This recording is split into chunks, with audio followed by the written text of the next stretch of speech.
Uh-uh. Okay. Welcome to Sideline, the Baseline with MB and K. Lou, and you see her. The most I got K. Lou. I got your name twice. I'm Poinson. the most beautiful Shelly B. What's going on, Shelly? I'm gonna look out for you. I got K. Lou now. What? I'm Poinson. I'm messing up. I got a K. name.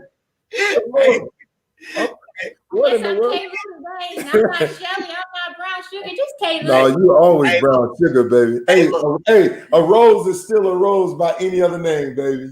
Uh-oh. I don't know if that's gonna help your cause at all. I'm not gonna celebrate that. Right. I'm aside with you, K. Lou. Come on, you gotta give me a credit, golly. You gotta give me a help a brother out of something, you know. Come on, K. Lou. Hey, what? You must be my wingman, man. Like, yeah, man, that was great. You gotta be my wingman. You know, we gotta stick together, baby. Hey, ballers out there, man, pull up, come holler at us. Y'all see how they put it all out there. Holler at us. You put it all out. Pull up, come through, holler at us, this, whatever. God. What's up, Anthony? How you doing, Ant? Hey, Anthony. AT, baby. Man, we just excited that y'all coming in and joining with us, man. We had an awesome show on Sunday. I think MB and Shelly, they put it down Sunday. I just sat back and listened. I was just glad. Man. Hey, that fight was hot. You was look. He like I was like it. Huh? It was like I was at a church service. I was just happy to be at that number. No, especially when I said it was like, you're not gonna revisit that again. It was like you at a park and somebody started shooting. Bow, bow, bow, bow, bow. Everybody Oh man. Well, we gonna get right into it, man. Tell the truth, Shane Devil. Go ahead. Hey, I'm gonna jump on this because I know if I ain't jump on this, we would never make it to it. But athletes are not only trying to stand up for social injustices, they trying to make it rain and put something on it. They trying to buy teams around here. So A-Rod, no doubt. A-Rod's leading the charge to try to buy the Mets. And MB, I know that's kind of like your boy A-Rod. So you boy. Talk about that, yeah. No, that's my boy Alex Rodriguez. That's my dude, man. I've been knowing that dude since he was a young whippersnapper at Westminster Christian High School. You know, K. Lou, he was a all-state quarterback and baseball player, all-state. And so we was recruiting him at the U. And man, I didn't even know who he was. I remember one time we had a conversation. I was like, "Hey man, what's going on?" He said, "Well, I'm trying to decide between baseball and football." I say, "What?" He said, "Yeah, I could be the number one pick in the baseball." I say, "You trying to decide?" Yeah, that's a decision made. You better go where you can make some money. You can have a long career. I say, man, don't worry. And even then, you can see his affection for UM. Because the baseball field at UM is named Alex Rodriguez Park. You know, he donated some money, so his affection for the U is contagious. But with this deal right here, man, I'm not surprised. This dude, K. Lou, is not only a future Hall of Fame player, right? But also he's a future Hall of Fame businessman. Yeah. This dude is take care of business. I mean, I remember I had a conversation with him. We had a conversation with him. And he was telling me, he said, "Mike, I went to the Warren Buffetts, the George Steinberger, those guys in my inner circle, and I asked them, if you was me, what would you do?" And they gave him some great advice, and he started doing the real estate stuff right now. Hey, Lou, we dropped the ball. It's all right. Yeah. Alex tried to pull us in years ago, K. Lou.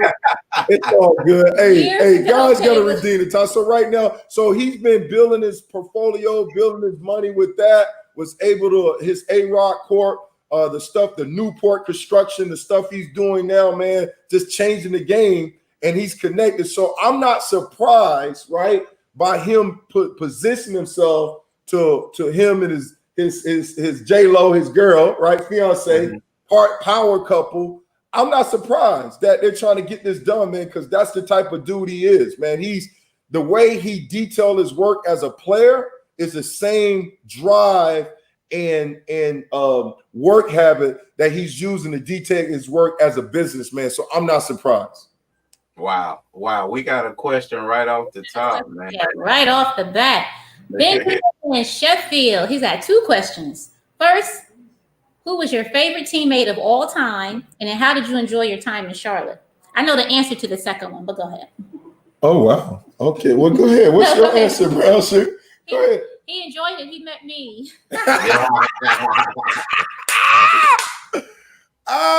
Tell the truth and shame the devil. Hey, and that was, let me throw both of y'all under the bus. That was an illegal relationship, right? No, it wasn't. No, it wasn't. I thought they were cheerleaders around here. Nope. I career for the Panthers. We did not meet until the last game of the season, and it was after the game. And we didn't go on our first date until March 28th, after my contract expired. Oh, okay. So God used her as the baby. Come on, hallelujah. So to answer the first question, that's tough, man. Too many. That is tough. I can't name just one.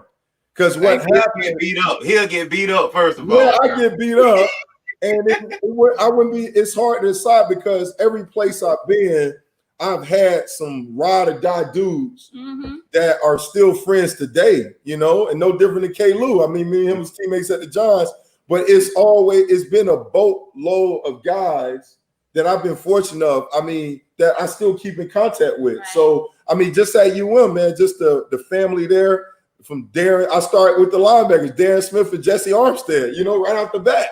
And then it's just other guys. And then from Houston Oilers, I mean, just a Bubba McDowell Laundry. I can't decide. It's just too many. It's too many. It's too many. Joe said you still got. He ain't never been no 4-4. Hey, Joe, tell the truth. Never been no 4-4. They sleeping on me, Joe. They sleeping on me. LB, when you been a 4-4? Hey, man. I don't know. I cannot running downhill, maybe. A fat. You know what? A flying 40. Okay. A flying 40. That was Darren Smith that ran that 4.42, baby. That joke ran a 4.42. Jesse ran a 4.48. I was a 4.56. I was the slowest out of the three. You couldn't tell. And that's the funniest thing, though. Everybody believes everybody 4.4s and 4.3, and that's just not the case, y'all. Hey, I played like a 4.4. Don't get it twisted. I got to that ball like a 4.4. Yeah. Physical. Yeah. What? LB, I'm trying to help people out there. You showing that. Like, the reality of it all is it's not going on. There's not a lot of people out there running those long. What's up, homeboy? Baby, that's what did Cortez run? Cortez Kennedy, I think he ran like a 4.9. And then Warren Sapp, don't sleep on him. He ran like a high 4.6, 4.7. Yeah. That joker was a beast. Yeah, but everybody forgets downhill Sapp from this way. So grew up kind of watching him. He actually played tight end in high school. They moved. Yeah, no doubt. So he was an athlete who put on weight to play down there. It wasn't the other way around. Like let me tell you the story behind that, K-Lou. All right. I think in high school, when he came on his visit, he was right about 260 something. And you're right, we actually recruited him to play tight end at Miami, right? Yeah. So on those recruiting trips with the food, he was eating so much that it propelled his and it don't take too much for those big boys, right? Oh no. But the time when he reported to Miami, he was close to 300 pounds. Good. Wow. That recruiting trip just like set it off. And probably once you sign, you ain't working out, you just chilling. So he came to Miami, he was like close to 300 pounds. Well, we kept him at tight end because his hands, hey, no, I'm telling you. He could do it. And his hands are unbelievable. Yeah. Seth got the best hands, one of the best hands I ever seen. He can catch. He was our scout team tight end. And then he was going to play tight end, running routes, all this stuff, man. Sapp was a great athlete, right? He could play. Yep. And then I remember they went to him and asked him if they could move him to defensive line. I'm sure. And that's what happened because he was wearing. I mean, it was. But I'm telling you, that's what happened. He legitimately could have played tight end. He was a tight end for him. Yeah, and that's what we play out to that position. You know. Yeah, he was one of the big guys that was just an athlete, man. No doubt.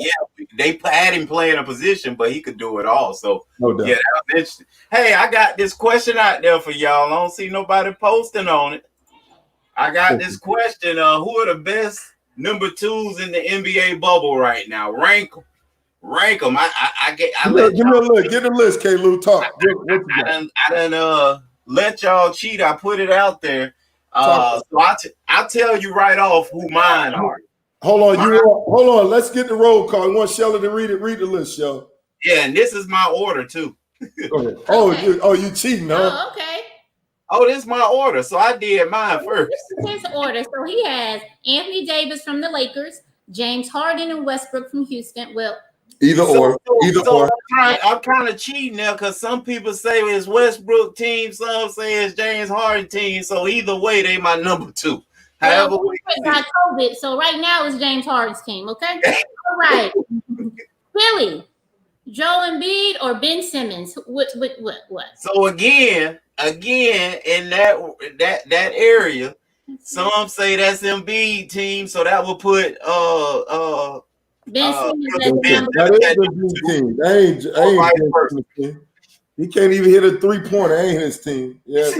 So then he's number 2. So I'm still going with number 2. All right, you got Zion Williamson and Brandon Ingram for the Pelicans. Okay, that's an argument again. Both of them do, guys. So it don't really matter. But they finished in third on my list. Either way, whoever's the number 2. Okay, Clippers, Paul George or Lou Williams? Okay, now listen again. See, again, that's another argument. Everybody go with it's argument. Pull the trigger. No, he's telling us. He's telling us. Remember, these are the masses. So if you don't have a clear number 2, you got to give them an option of who the real number 2. So either way, it's still working out. I think they 4 or 5 on them. All right, the Celtics, Kemba Walker or Jaylen Brown? Again, if I ask y'all who the number 2 player on the Clippers, we all know who number 1. Right. It's Paul George, but Paul George number 2. You said Lou Williams. Lou Williams. Lou is the huh? Hey, on paper, Paul George number 2, but it's the playoff time. We all know what Paul do. He started disappearing. You crazy? Oh no! I can't agree with that. Just because when he was at the Pacers and they played the Heat, that joker shined. That joke he gave LeBron a run for his money. I can't hate on that. That was probably a regular season game. No, that was the playoffs. We talking about the playoffs. The playoffs. Hey, that was his coming out party. That's when he showed the world that he was an all-star that time when they played the Miami Heat. That joker rose up to the occasion. He got it done. He got hurt. He got hurt and he bounced back. He got hurt. He been dealing with injuries. He got hurt at the Summer League games or whenever that was. No, it was like the trials or something like that. He got hurt. USA Olympic trials. And so last season he had an outstanding year, man. He's dealing with the shoulder, but he was getting votes for Player of the Year. So don't be doing that with him. Okay. He act like that's his cousin or something. I know. That's his Paul George. No, I just saw what he did with the Heat when he was with the Pacers. Just don't start crying. Oh, there you go. Oh, don't tell me. You wrong for that. So let's go. So K. Lou, your list is you got Anthony Davis. CJ. McCullough. Bucks, Chris Middleton. Yeah. Please, Jaren Jackson. Mavs, Kristaps. Porzingis. The unicorn, baby. And then for the Jazz, Rudy. Yeah, that's my list, y'all. That's in order, from top to bottom. But of course, 80 at the top. Bleacher Report had an article this morning talking about the top three, saying who are the best three, the big three for everybody. And there's not really a big three. Maybe the Celtics can kind of say they have one. No way. It's just a few teams out there. And the Clippers. And the reason why I call them a big three is you saying three guys of almost equal, play. You know what I mean? And be not necessarily big three in that they got a LeBron, they got a Dwayne Wade, kind of situation. Yeah, exactly, and got a Chris Bosh. Not that big three, but just a big three that all three of them can really do some damage with the basketball. And I would say this, K-Lou. So to answer your question, who's the best two, the duo? I mean, who's the number two? I would go definitely AD hands down, and then I agree with your order, Harden or Westbrook, however you look at it, because when they committed a small ball, Westbrook just took his game to the next level. He started, like you talked about in our side, like he became now the trifecta, the triple double, Westbrook, the West, and it made sense. They committed small ball, and then Joel Embiid, Ben Simmons. No, Joel Embiid, I like the talent. He just stay in the training room too much, and Ben Simmons can't make a consistent 3-point shot. Matter of fact, he ain't even trying to shoot the three. But and then Zion, I would now see you got this Duke cooking, and you already said it. But Paul George, I'm moving him up if he comes back healthy. So when you talk about best two, right? We talked about that. I think Paul George now would be my three. Now, when you talk about the best three, it's the Clippers hand down. The Clippers got not only a best three, but they probably can go the best four, best team overall. Those guys, the thing that's hindering them is that because of injuries, right? They haven't been able to gel together. And with this modified season, I'm a little concerned about that. But I think as the season go on, they're going to get stronger and stronger. But what's happening, you giving them an opportunity to get healthy. You giving Kawhi, Paul George. I mean, that team with Doc Rivers coaching, to me, they got the best three. You talking about Lou Williams. I mean, consistently, all right, he's got a role. He understands his role that he's coming off the bench. He's like that pitcher. You call him, hey, that closer, Mario Rivera. He comes close that thing, man. He's consistently good. So to me, when you talk about best three, hands down, it's the Clippers. They got the best three. Well, John said I prefer defensive tandems. Oh, yeah. And he talking about Clippers right there. There you go. And then you can what's that little dude who be in he made everybody mad. What's that? What's the name? He be in everybody's face. He be talking he be smelling their breath what's that little dude's name? He be I can't even think about him because he don't even matter when we playing. You crazy. That dude he be all in LeBron. He be matching up LeBron. That little dude. He don't match up with LeBron, man. He just in his face. Hey, Lou, remind me. There you go. Beverly. There you go. Hey, they got the best team and the best coach. Okay, Lou, let me say it again. They got the best team and the best coach. Hey, Lou, baby. Let everybody know who's your favorite. The Lakers. The Lake Show, baby. They got the best team, best coach, and they gonna lose. Clippers win this thing, man. They win it. I said that the Heat is deep. Yeah. I mean, the Heat, don't get it twisted. I mean, they gonna crash the party, but they ain't gonna win it all. Crash what part? Over in the East? Don't nothing matter come up out of there, man. At least we'll agree to that. Okay, Lou, now did y'all see Jimmy Butler? They didn't call the security on him because he was working out at 3 a.m. So he's trying to get it in, baby. Trying to get it in. Get hot heat. Wait, he's dribbling the ball at 3 a.m. See, he's trying to get it in. Hey, showing out. Hey, I'd rather him been doing that than the Cowboys with my boy Ezekiel Elliott. They party at 3 a.m. At least he getting it in. And you know what? In Miami, come on, man. The party started at 3 a.m. That's a publicity stunt, man. That's all that is. Man. They said he probably leaked it to the people because I was like, y'all hate it, man. Y'all hate it on Jimmy Butler. Hey, Shelly, he pulled the fire alarm, so somebody run in there. Come on, man. That ain't right, man. Intimidation. He's trying to intimidate. No. Yo, it's up at 3 a.m. getting it in. No, seriously. All right, when he was at the Sixers, right? He was the one calling those dudes out. When he was at Minnesota, Timberwolves, he was calling. That's why they got rid of him. He was calling dudes out. Yeah, he did He was say calling them out like, bro, y'all ain't working. Yeah. And when he went to the Sixers, same thing. That's true. Get it in. Jimmy, you got. I believe you, Jimmy. I believe you. Right? I don't. Man. Hey, as football and fall sports are running in, man. Here's the question for you, Shelly. Is football, is what we specialize in, and the rest of the fall sports, is it in jeopardy? And I'm not just talking about, you would think high school, but obviously some colleges done already smashed the win plan button. But as well as, is this going to leak into the pros, Shelly? Hold on, K-Lou. Hey, Avery, follow the program. We laid it down, baby. You just come in and you jump in late on the Kool-Aid, baby. He just laid the topic, bro. Get with the program. Don't be a slappy, Avery.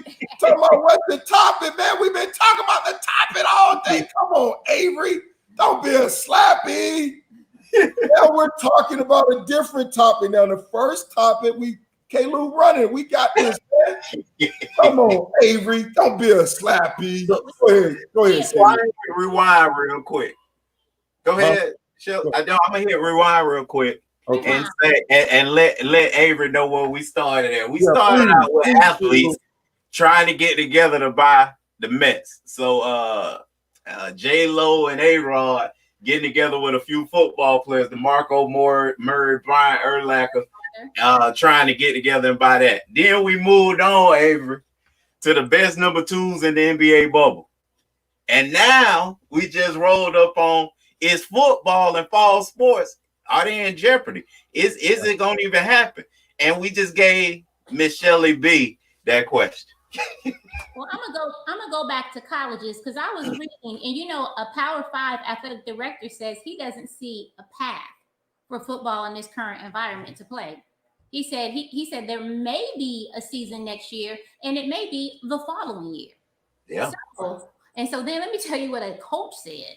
And he said, I cringe when I hear administrators saying that the health and safety of the student athlete is first and foremost.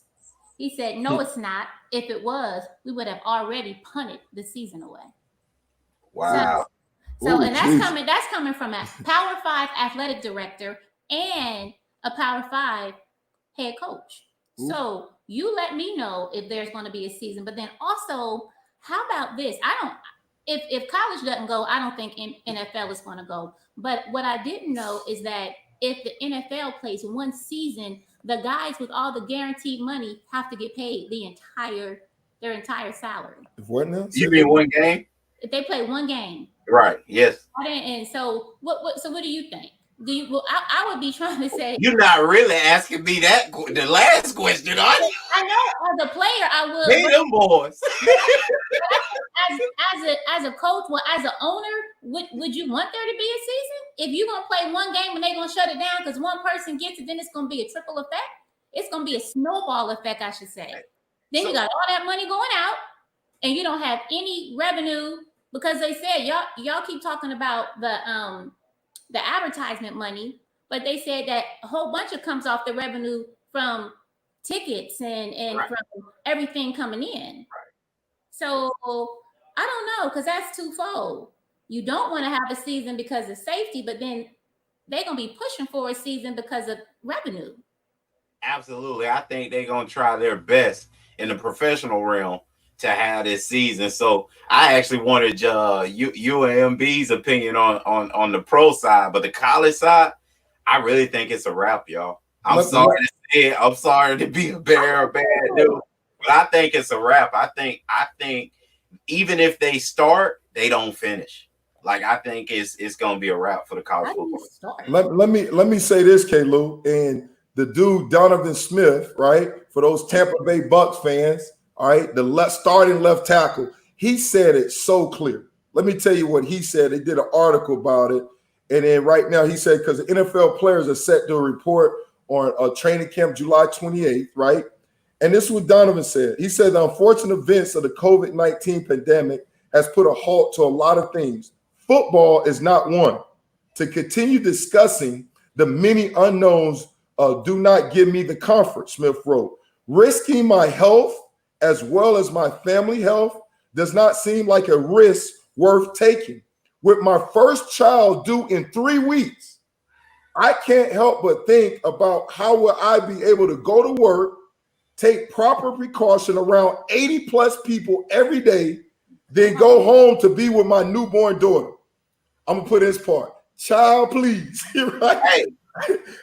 How can a sport that requires physical contact on every snap, transfer of all type of body fluid every single play, practice safe social distancing? You cannot. How can I make sure that I don't bring COVID-19 back home to my household? Yes, we get tested every day, but it takes 24 hours to get the results. How can I know each day that I'm not spreading this virus or contracting it? The recurrent issue is here and now. There are too many hows that have not been answered to ease player concern and ensure the safety of not only myself, but also my family.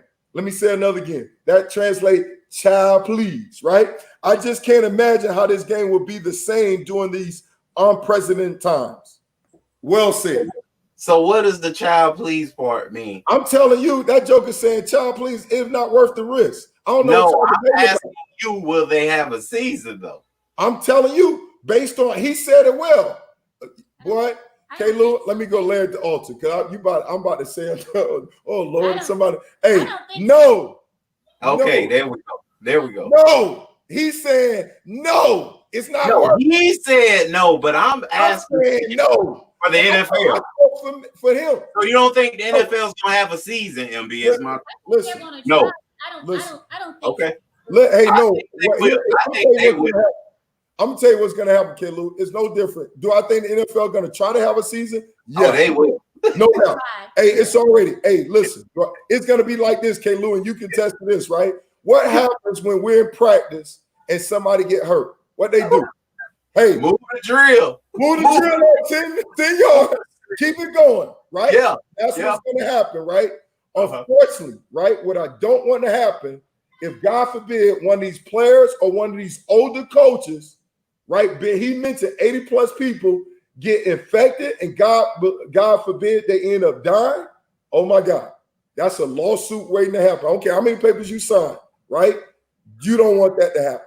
Nobody want that on their conscience. Nobody. I don't think it's enough to stop the revenue machine, though. That's what I'm saying. So that's why I spoke from a collegiate down kind of standpoint, high school, Pop Warner, when I said I don't believe the college season is going to go through. Yeah, and however, the NFL is a different animal, and he may sit down and not do nothing, but the rest of his team gonna keep marching on. Tom gonna go to his house and say, "Look, man, I need my right guard. You need to come on in here. You just stay at my house. We ain't gonna worry about your child. We'll You know what, K-Lou? It ain't gonna happen. He just have a newborn kid. No, it ain't work. Made that all those guys with that guarantee, if they just play one game. No, but go ahead. I know I think that they'll try to get that one game in. No, K-Lou, but I don't know if that's quite true because based on the same article, I know what you're saying, but based on the same article, he said they was also trying to propose that, and I continue reading that they take a 35% pay cut. Correct. Yeah, so I don't know. I know how the rules are now, MB. All the fact that you and Shelly are speaking of, NFL and NFLPA are negotiating that stuff as we speak. So I know that's how it is before. If you're a vet, right? If you're on opening day roster, then your base salary for that year is guaranteed. But what they're trying to do with the COVID, and that's to the NFL, they put the money in the bag. Put the money in the bag. Hey, Shelly, you gotta stick up. Come on, man. You trying to make them pay, and then you trying to make them get a pay cut? Come on, put the money in the bag. The NFL, they gangster, man. They gangster. They are gangster. And y'all keep they are gangster. Hey, Shelly, you asked me if I was the owner what I do. I need all mine back for every COVID game. I need all mine. Every COVID game you take off, I need mine back. Oh, Lord, they are gangster. Oh, they're gangster. They are gangster, man. Lisa. Look, let me read this to you, right? He says this. Now, to hear that 35% of my paycheck may be withheld while we're out sacrificing our health and wellness for the joy and entertainment of everyone else who would be safe at home in front of their TV, child, please. Something isn't right here. They should at least warrant a pay raise due to the risk, not a pay cut. I'm not a lab rat or a guinea pig to test theories on. I'm a man, a son, a brother, and soon to be father, and I deserve to be safe at work. Well, look here. Wait, hey, here. What's Colette? Hey, Colette. Hey, still collecting that season ticket money, ho. Oh, no doubt. And you better not be late. I tell you what, put your money down. Shelly and MB, I'm getting them 65% worth of effort out there too. You want 35 back? I'm gonna give you 65, baby. Hey, Dwayne, what's up, man? Hey, right, Kalu? Because you better, they better give, but you better give 100, not just. You better give 110%. 65% effort, baby. They ain't right, man. They ain't right. They're not right. Come on, man. They ain't right for that.